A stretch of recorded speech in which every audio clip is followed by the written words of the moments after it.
మనలో ఉన్నటువంటి లోటు, మనకున్న చిన్న లోపాన్ని భూతద్దంలో చూపిస్తాం. భూతద్దాన్ని ఇంకా పెద్ద చేసి లామినేట్ చూపిస్తారు పాశ్చాత్యులు. వాటిని మనం నేర్చుకోవాలి. మన ఘనతని గురించి కూడా చెప్పుకోవడం, మన లోపాల గురించి మనలో మనం మాట్లాడుకుని సవరించుకోవాలి, ఇతరుల దగ్గర చెప్పకూడదు. మనలో మనం చెప్పుకోవాలి, ఈ లోపం ఉంది, మనం సర్దుకోవాలి. మన దేశంలో ఉన్న చాతుర్వర్ణ్య వ్యవస్థ గురించి అర్థం తెలియకుండా మాట్లాడేటటువంటి ప్రపంచమంతా మాట్లాడుతుంది. ఇప్పటికీ నల్లజాతి వాళ్ళని దూరంగా పెట్టి అమెరికా గురించి మాట్లాడడానికి ప్రపంచంలో ఎప్పటికీ ధైర్యం లేదు. ఇవాటికి రేషియల్ డిస్క్రిమినేషన్ ఉంది అక్కడ. ఎందుకు మాట్లాడరు? భయం. మనం భయపెట్టలేము. అసలు ఆ వ్యవస్థే భిన్నం అనుకోండి, వాడు చెప్పేదానికి మనం సరైన సమాధానం చెప్తే, చెప్పలేకపోవడం వల్ల మాట్లాడడానికి అవకాశం ఉంది. కానీ చెప్పగలిగితే అందులో ఏమీ నోట్లేదు, ఎంత విశాలమైనటువంటి భావన అని మాత్రమే మనకు అర్థమవుతూ ఉంటుంది. కనుక మనం ఎప్పుడు నదుల్ని, నీటిని, భూమిని, చెట్లని, పర్వతాలని, గాలిని, అసలు ఇలా కన్నెత్తి చూస్తే కనపడే సమస్తాన్ని పూజిస్తాం, భగవత్ స్వరూపంగా భావిస్తాం. అటువంటి సుసంపన్నమైన సంస్కృతిని మన ఋషులు మనకి అందించారు. ఆ విధంగా గౌరవించబడేటటువంటి పవిత్రమైన నదుల్లో ఒకటి, రెండవ స్థానాన్ని పొందినటువంటి భారతదేశంలో ఉన్న నదుల్లో రెండవ స్థానాన్ని పొందినటువంటిది గోదావరి నది. అందుకే మీరు చూడండి, గంగా పుష్కరాలు బ్రహ్మాండమైనటువంటి స్థాయిలో జరుగుతాయి. గోదావరి పుష్కరాలు చెప్పలేనంత స్థాయిలో జరుగుతాయి. కృష్ణ కూడా గోదావరి పక్కనే ఉంది కనుక ఈ ఊపులో నది పక్కనే ఉంది, పుష్కరాలు పక్క పక్కన జరుగుతాయి. ఆ తర్వాత జాతి కూడా ఇదే కనుక ఇది అంత ఊపులోనూ జరుగుతాయి. మొన్న యమునా నది పుష్కరాలు, గోదావరి పుష్కరాలంతా, మనం చేయబోతున్న గోదావరి పుష్కరాలంత ఘనంగా జరిగాయా? ఒక్కసారి పర్యాలోచన చేయండి.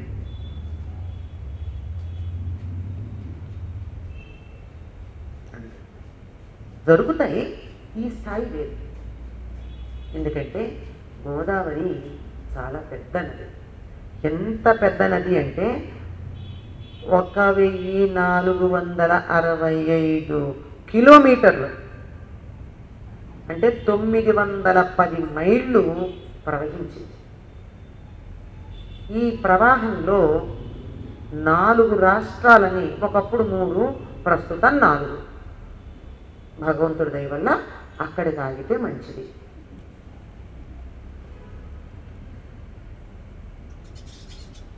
మహారాష్ట్ర, ఛత్తీస్గఢ్, తెలంగాణ, ఆంధ్ర 4 రాష్ట్రాల్లో ప్రవహిస్తుంది గోదావరి నది. 1465 కిలోమీటర్లు. భారతదేశంలో ఇంత పెద్ద నదీ పరివాహక ప్రాంతం మరొకట్లేదు. గంగానది కన్నా కూడా పరివాహక ప్రాంతం, అంటే బేసిన్ అంటారు. కృష్ణా గోదావరి రెండు కలవడంతో ఈ రెండింటికి కలిపి చాలా ఎక్కువ. ఒక్క గోదావరిని తీసుకున్నా కూడా చాలా ఎక్కువ. ఆ కారణంగానే ఆంధ్రదేశం అంటే క్షమించాలి, ఏం చెప్పాలి, 2 తెలుగు రాష్ట్రాలని ఇంకా అలవాటు పడల, ముసలాడడం కదా, 65 ఏళ్ళ అలవాటు, ఒక్కరోజు మానమంటే కొంచెం కష్టం. కనుక 2 తెలుగు రాష్ట్రాలని భారతదేశానికి అన్నపూర్ణగా చేసి, రైస్ బౌల్ ఆఫ్ ఇండియా అన్నట్టుగా చేసినటువంటిది గోదావరి కృష్ణా నది. అసలు వరి నదిలోనే ఉందండి,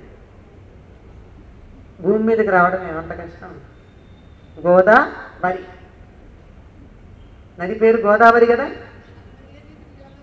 వరి గర్భం, ధాన్య గర్భం గోదావరి.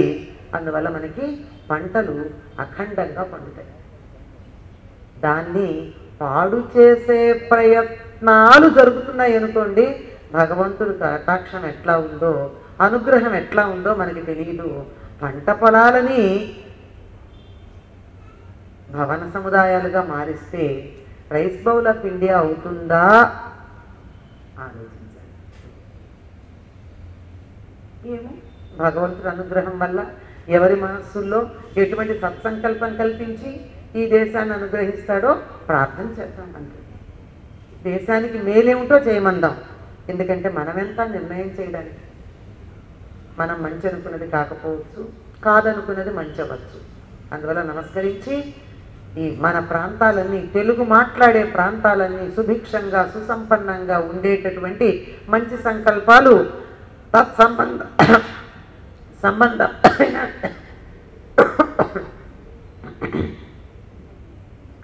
తత్సంబంధమైన అధికారం కలిగినటువంటి వారి మనస్సుల్లో కలిగించమని భగవంతుని ప్రార్థించాం.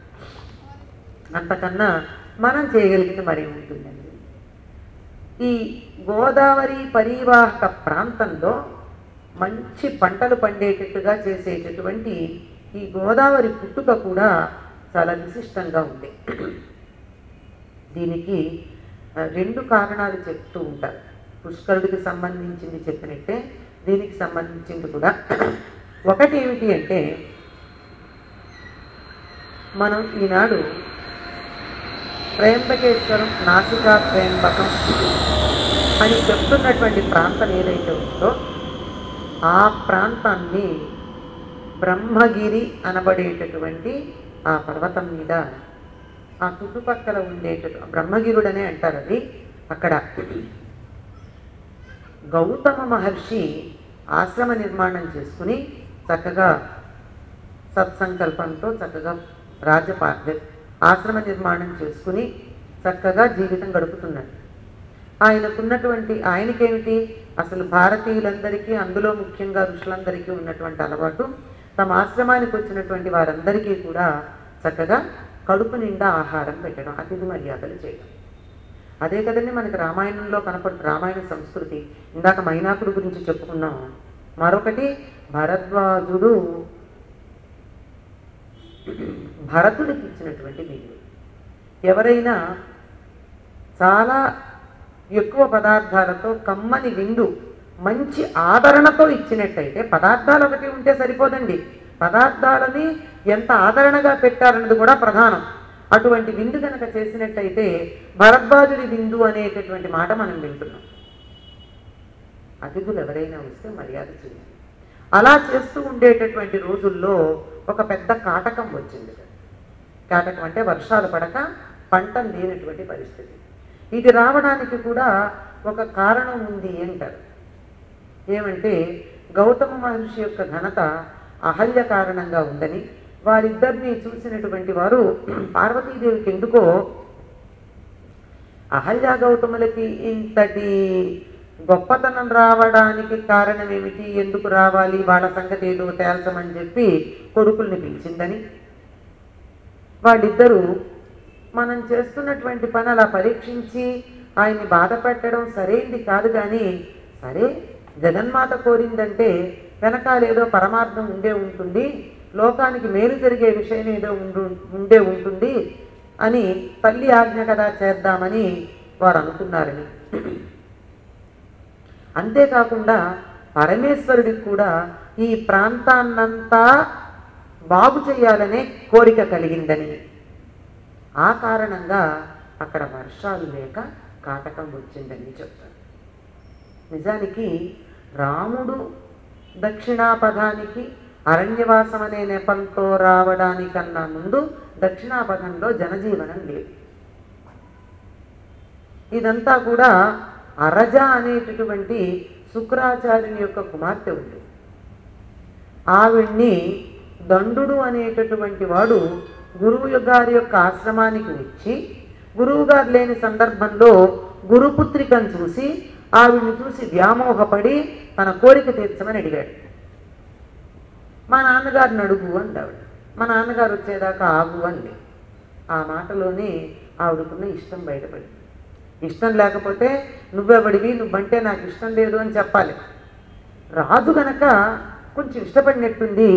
ఆ మెత్తబడినటువంటి ఆవిడ్ని చూసి లొంగ తీసుకున్నాడు దండు. తెలిసిన శుక్రుడు వారం రోజుల లోపు ఇంద్రుడు ఇక్కడ దుమ్ము వర్షం కురిపించి ఇక్కడ జీవము అన్నది లేకుండా పోవుగాక అని సిద్ధించాడు. అందువల్ల మొత్తం అంతా దుమ్మైపోయింది, గరిక కూడా లేదు అక్కడ.